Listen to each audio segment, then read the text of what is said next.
Remember to subscribe to this channel to get your tech news, views, and reviews from a professional idiot. Hello folks, I'm Kazi Omar. This is Technologically Challenged and welcome to a brand new episode of Snapshot, your deeper dive into the world of tech. First up, we have a bit of good news, I think. Apple and Google essentially has decided to put their differences aside and team up to make COVID-19 contact tracing technology. This will primarily use Bluetooth technology to help governments and health agencies to reduce the spread of the virus. Now, they have made strong claims about everyone's concerns. So they claim to have user settings and privacy central to the design of the technology, which in my opinion is a mammoth task in itself. I know this can be a bit confusing as to how they can use Bluetooth instead of location sharing, so let me explain it to you in a nutshell.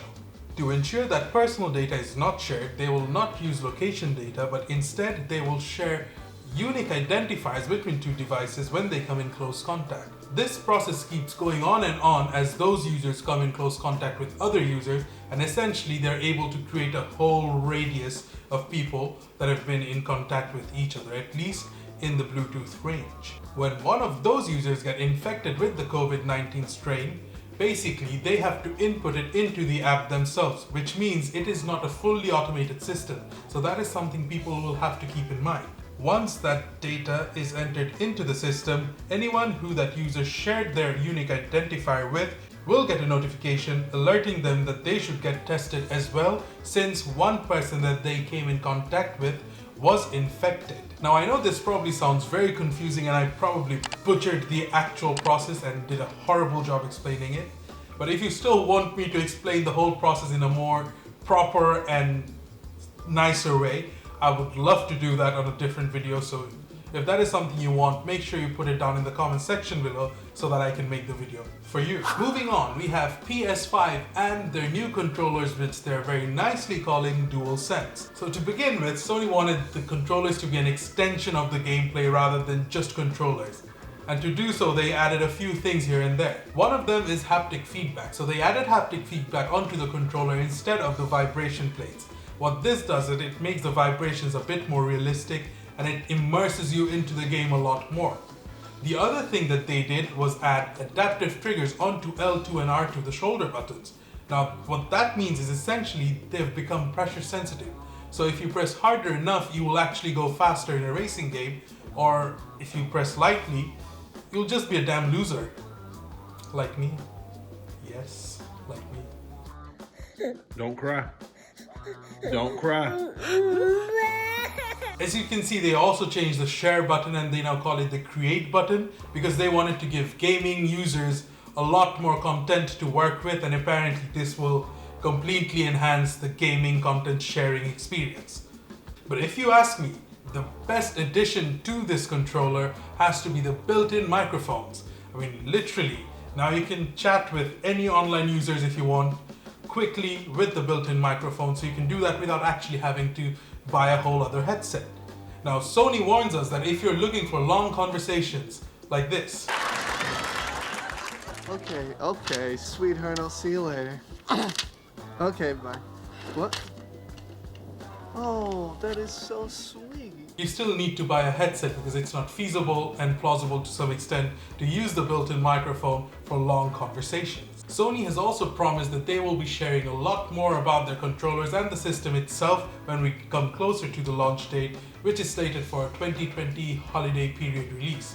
Next up, we have OnePlus and the launch of their new phone, OnePlus 8, LeadWithSpeed. We pretty much more or less know everything there is to know about the OnePlus 8, starting off with the hashtag they'll be using, LeadWithSpeed. Now, they've used something catchy like this over the last few years, and surprisingly, or unsurprisingly rather, they did the same this year. On a serious note, we know that the name of the phones will be OnePlus 8 and OnePlus 8 Pro, and they will have a launch date of 14th April, which is essentially tomorrow. But if you're from the future, then yeah, 14th April 2020, which is a Tuesday. Coming to the design of the new phones, you can see that they're a lot cleaner and less complicated than last year's. They're done with the pop-up camera, they're done with all the fanciness. It's a very clear-cut design, barely any bezels, just a punch-hole camera on the top left, then rear cameras, and that is pretty much it. And looking into their new logo, it is quite evident that they're trying to rebrand simplicity, and that kind of reflects on the new design as well. And then we have news number 4 and news number 5. Yes, you heard that right. It's no longer 3 news, baby. It's news 4 and 5 coming right now. So next news is about Apple being a little bit cheeky. Booty cheeks. So recent reports, mostly from John Prosser, and obviously he's my source for Apple for the time being, because he's been really good and on point with the leaks lately. And if reports from John is to be believed, then iPhone SE is going to be released very soon. And when I say very soon, I essentially mean tomorrow. But we just found out that OnePlus was also releasing a phone tomorrow. So is that Apple being a bit sneaky? Maybe, maybe not. A bit more about the iPhone SE 2020 though. It's just essentially going to be an upgraded version of iPhone 8 or the 8 Plus. As you can see, the iPhone SE will be strikingly similar to iPhone 8 with just some upgraded internals. I mean, it looks stunning, it looks really good, it still looks like an iPhone 8, so no biggie. It's been the same design since iPhone 6. So honestly, there's nothing to write home about. It's an upgraded iPhone 8. Get on with our life. Let's go.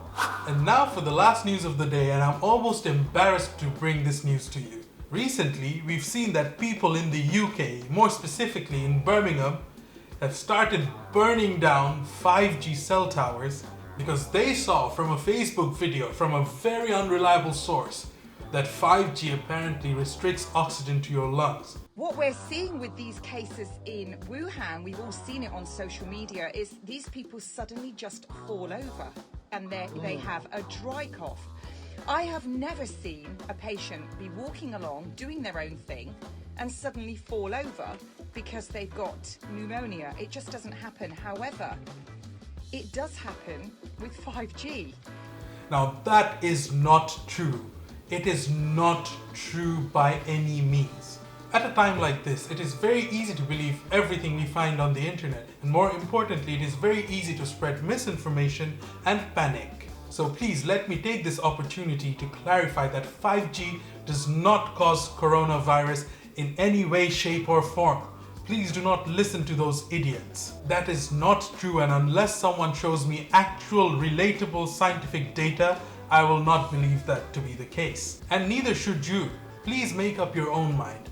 Do not be an idiotic dumb who believes everything he sees on the internet. Make sure you find your own data, research into the thing, and you will find that there is no actual evidence or scientific evidence that 5G causes coronavirus.